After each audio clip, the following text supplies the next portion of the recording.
Assalamualaikum warahmatullahi wabarakatuh.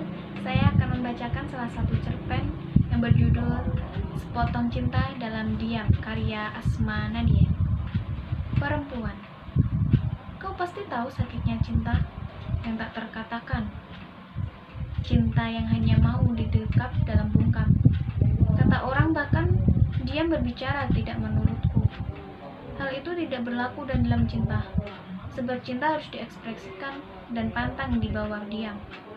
Sebab cinta harusnya dinyatakan, lalu dibuktikan dalam sikap. Begitu seharusnya cinta. Tapi aku memang tidak punya pilihan, maafkan. Sebuah bingkisan dan pucuk surat tergeletak di bibir ranjang. Dia memandangnya dengan keingintahuan. Yang besar matanya yang memiliki kelopak indah terbuka lebar. Sementara mulutnya sejak tadi menimbulkan suara gumaman tak jelas. Kedua bola mata gadis itu tak beranjak juga. Dari bingkisan dan surat itu saya menyambut.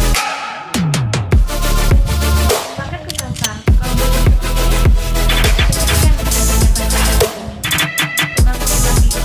menarik sepeda dengan saya.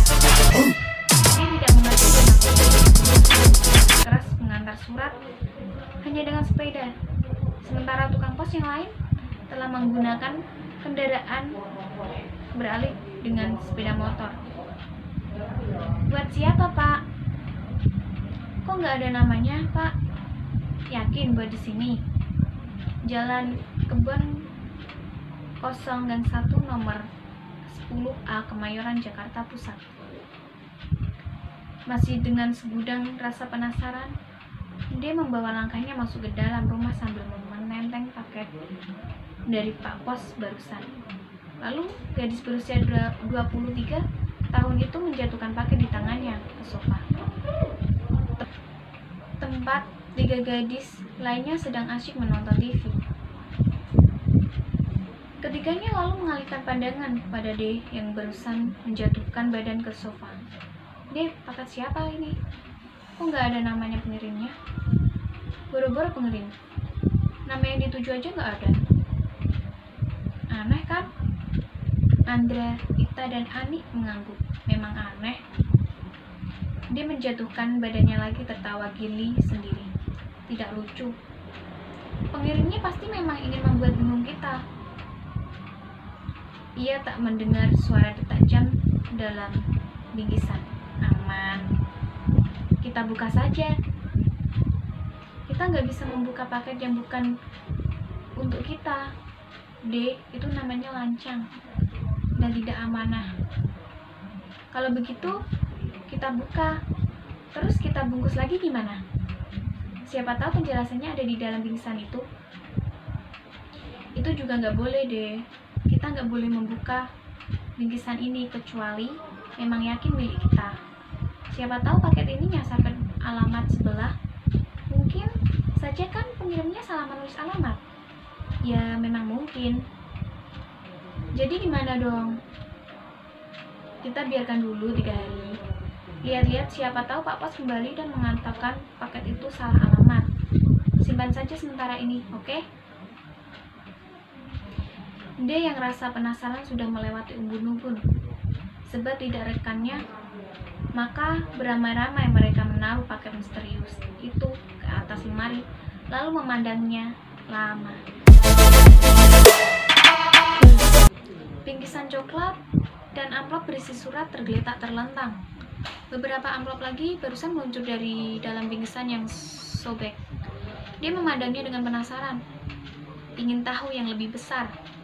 Lelaki dan perempuan tanpa nama kini memetakkan sederet tanda tanya di kepalanya. Maafkan aku, dia memecah keheningnya.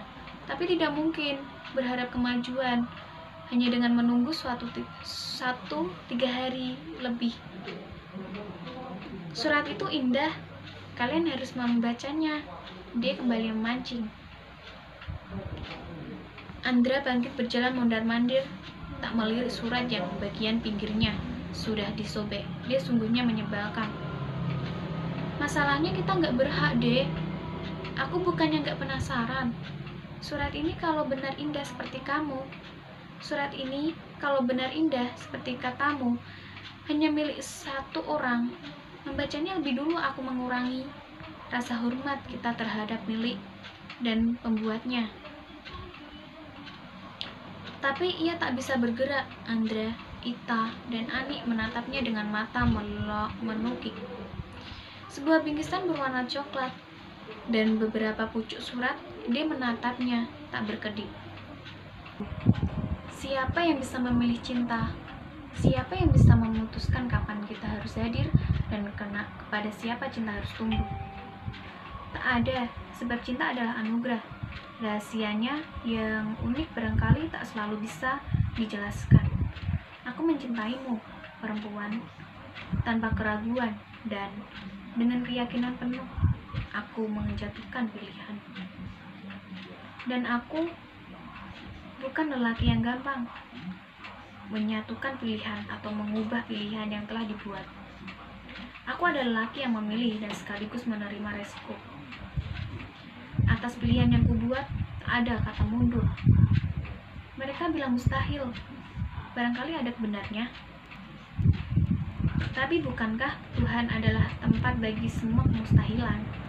Itulah kenapa dalam iman, tak seberapa selama 8 tahun ini, telah kusandarkan jawaban doa pada cita-cita untuk bisa menjadi tua bersamamu.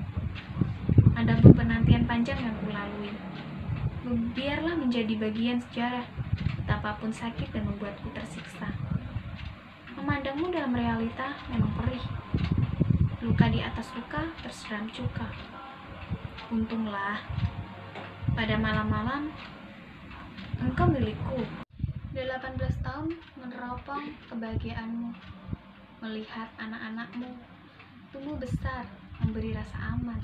Sebab kini aku tahu, sekalipun aku tak ada, mereka akan menjadi perihal dan pelindung yang baik bagimu. Bingkisan ini harus kusampaikan kepadamu sebagai bagian dari harapan indah yang kubangun. Entah tangan siapa yang memulai menyobek bingkisan dengan sampul kertas koran itu. Di dalamnya tampak sebuah kertas kado dengan bunga-bunga kecil warna pink dan biru.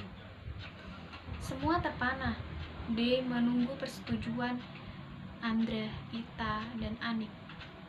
Sebelum menyobek kertas kado dan terpengarah melihat isinya, di dalamnya terdapat kotak berisi mukena dan sarung merah jambu berada satu Al-Quran dan sejumlah uang dalam jumlah yang ganjil. Juga sebuah cincin bermata, satu dalam wadah hati berwarna biru.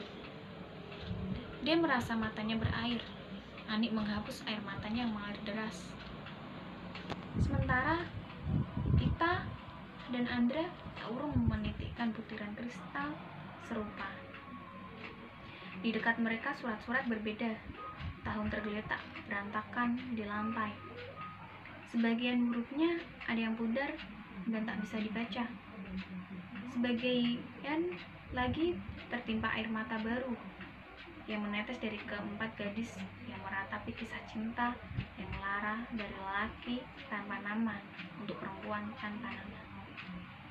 Bingkisan ini harus kusampaikan kepadamu sebagai bagian dari harapan indah yang kubangun. Dulu aku selalu membayangkan